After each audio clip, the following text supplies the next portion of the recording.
হচ্ছে যে 1 বা 2 তারিখ থেকে মার্চের পবিত্র রমজান মাস শুরু হচ্ছে। এই রমজান মাসকে কেন্দ্র করে মুসলমান সম্প্রদায়ের মানুষের ধর্মীয় আবেগ, তাদের কৃচ্ছ সাধন, রমজান পালন করা, গোটা দিন উপবাস থাকা, সন্ধ্যেবেলায় ইফতার, রাতে নামাজ তাদের প্রতিদিন করতে হয় এবং করতে হবে। সেই জায়গাটায় দাঁড়িয়ে পশ্চিমবঙ্গ সরকারের কাছে আমার আবেদন, এক, পবিত্র রমজান মাসে সরকার, যারা সরকারি কর্মচারী তাদের 1 থেকে 1.5 ঘন্টা আগে কর্মস্থল থেকে ছুটি দেওয়ার ব্যবস্থা করুক। 2 নম্বর, যেমন পুজোর সময় মণ্ডপে মণ্ডপে প্রচুর পরিমাণ টাকা দেওয়া হয়, সেই রকম ভাবে ঈদগাহ, যে ঈদগাহগুলোকে কেন্দ্র করে গ্রামে গ্রামে এই উৎসব চলতে থাকবে, যে ঈদগাতে গোটা গ্রাম, গোটা সমাজের মানুষ ঐক্যবদ্ধ হবে, যাবে, যেখানে নামাজ পড়া হবে উৎসবের সময়, সেই ঈদগাহকে আলোক সজ্জায় সজ্জিত করার জন্য সরকারের পক্ষ থেকে বিশেষ অর্থ বরাদ্দ করবার দরকার আছে বলে আমি মনে করি। কারণ তাহলে কি হয়, সংখ্যালঘু মুসলমান মানুষের মধ্যে এটা মনে হবে না যে শুধুমাত্র পুজোর জন্য রাজ্য অর্থ দিতে পারে আর আমাদের জন্য অর্থ দিতে পারে না, এই ভাবনার দ্বারা তারা আক্রান্ত হবে না। 3 নম্বর, সরকারি কর্মচারীদের উৎসবের সময় যেমন বোনাস দেওয়া হয়, ঠিক একইভাবে মসজিদে মসজিদে ইমাম এবং মুয়াজ্জিনদেরকেও বোনাস দেওয়ার ব্যবস্থা করা হোক। কারণ এই রমজানের মাসগুলোতে তাদের বিশেষ দায়িত্ব পালন করতে হয়, তাদের বিশেষ দায়িত্ব পালন করতে হয়। সকাল থেকে রাত পর্যন্ত, সাহেরি থেকে শুরু করে তারাবি হয়ে রাত পর্যন্ত প্রচুর দায়িত্ব পালন করতে হয়। তাই যখন সরকারি কর্মচারীদের বোনাস দেওয়া হয়, তখন সেই মাসটাতে যারা প্রতিটা দিন মেহনত করছে তাদের জন্য কেন বোনাস দেওয়া হবে না? আমার আরেকটা দাবি, যে এই সময় বাজারে জিনিসপত্রের দাম খুব বেড়ে যায়।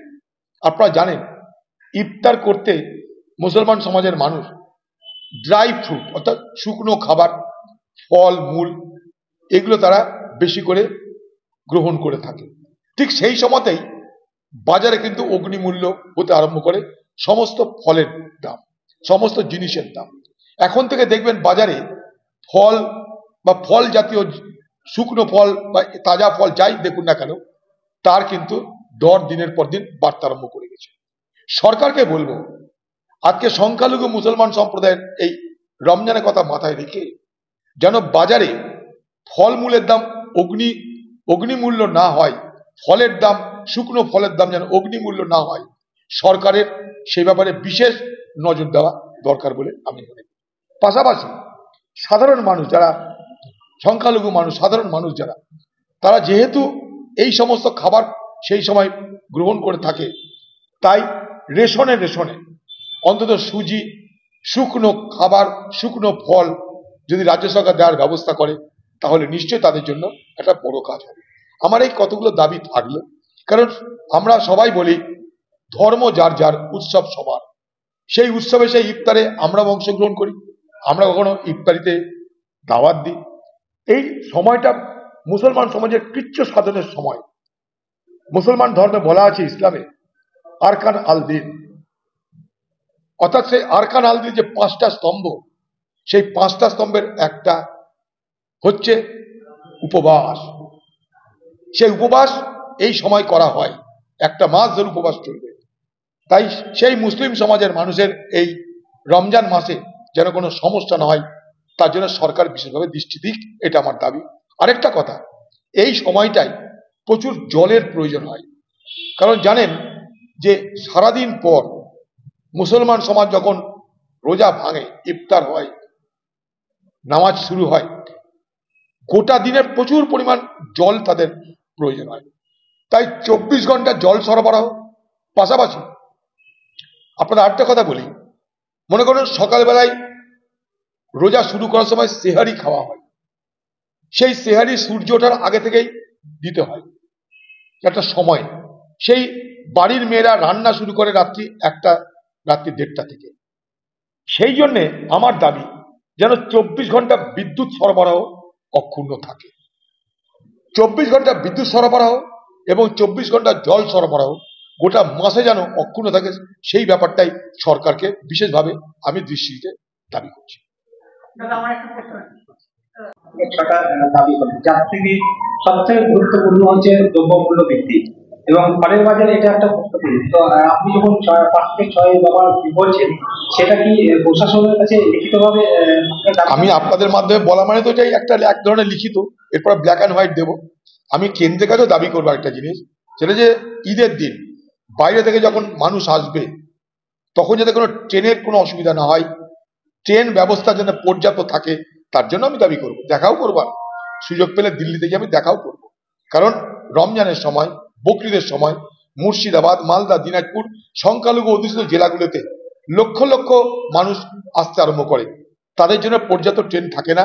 তার জন্য এখন থেকেই আমি লেখালেখি শুরু করছি, 2 দিন পর সেটা আপনাদেরকে জানাবো। কিন্তু এই মুহূর্তে বাজারে যা খবর, বাজারে জিনিসপত্রের দাম বাড়তে আরম্ভ করে দিয়েছে। রমজানের এখনো শুরু হলো না, কিন্তু জিনিসপত্রের দাম বাজারে, ফলমূলের দাম, শুকনো ফলের দাম বাজারে বাড়তে আরম্ভ করেছে।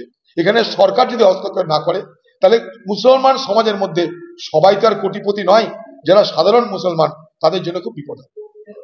জেনারেলের ক্ষেত্রে কতটা প্রভাব পড়বে? এই যে পাশাপাশি আপনারা যেমন রমজান মাস হচ্ছে, জেনারেল আরো নন মুসলিম যেগুলো আছে তাদেরও তো একটা, আমরা তো প্রতিদিনই বলছি বাজার তো অগ্নিমূল্য, সবকিছু শাক সবজি সবকিছুর দাম অগ্নিমূল্য বাজারে, অবশ্যই প্রভাব পড়বে। কিন্তু রমজানকে কেন্দ্র করে, যেমন পুজোর সময় দেখবেন পুজোকে সামনে রেখে হঠাৎ করে বাজারে একটা পরিবর্তন হয়, কিন্তু রমজানকে সামনে রেখেও কিন্তু একটা পরিবর্তন আসছে, তখন বিশেষ কিছু জিনিসের কনজাম্পশন বেড়ে যায়। অন্য সময় একটা মুসলমান পরিবার যতটা পরিমাণ ফল বা শুকনো ফল খায়, তার থেকে অনেক বেশি পরিমাণ এই রমজানের সময় খায়।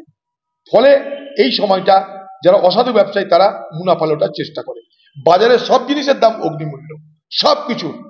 তা সত্ত্বেও তার মধ্যেও বিশেষভাবে একটা প্রবণতা দেখতে পাচ্ছি ফলমূলের ক্ষেত্রে, কারণ সামনে রমজান, সেই জন্য আমি বিশেষভাবে কথাটাকে উল্লেখ করলাম। আপনি কি দীর্ঘদিন ধরে ভাবছেন যে একটি ই রিক্সা কিংবা টোটো কিনবেন, কিন্তু বিশ্বস্ত কোনো প্রতিষ্ঠান খুঁজে পাচ্ছেন না? তাহলে আর চিন্তা না করে আজই চলে আসুন সামিম এন্টারপ্রাইজে। আমাদের এখানে আপনি সুলভ মূল্যে পেয়ে যাবেন বিভিন্ন নামি দামি কোম্পানির টোটো, ইলেকট্রিক স্কুটি, ই রিক্সা, লোডার টোটো, ইনভার্টার এবং গাড়ির সমস্ত রকম স্পেয়ার পার্টস সহ আরও বিভিন্ন জিনিস। এছাড়াও আমাদের এখানে থাকছে পুরনো টোটো এক্সচেঞ্জ করে নতুন টোটো নেওয়ার এক দারুণ সুযোগ। মনে রাখবেন, আমরা পশ্চিমবঙ্গ সরকারের লাইসেন্স, পাসপোর্ট, টিসি নাম্বার দিয়ে টোটো বিক্রি করে থাকি। তাহলে আর চিন্তা কিসের? অতি দ্রুত চলে আসুন বহু গ্রাহকদের বিশ্বস্ত প্রতিষ্ঠান সামিম এন্টারপ্রাইজে। আমাদের ঠিকানা 5 গ্রাম দক্ষিণ মোড়, কুলি রোড, মুর্শিদাবাদ। আমাদের মোবাইল নাম্বার 9734866396 অথবা 9733494776।